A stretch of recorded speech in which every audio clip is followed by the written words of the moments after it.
อนันตานาคาทิบดีบารมีไพศาลผู้สูงส่ง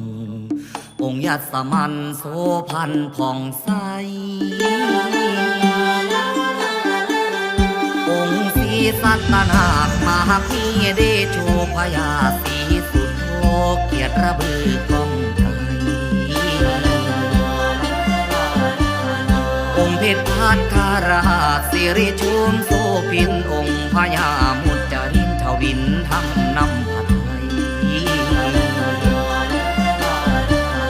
องค์ดำแสนสิริจันทราปาบุญญาโยยิ่งองค์ผู้ชงประเสริฐสิ่งนิ่งแน่นจอมใจ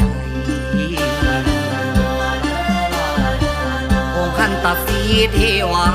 ฤทธาคณาลำเก่าพระองค์ทรงธรรมเลิศลำพิสุ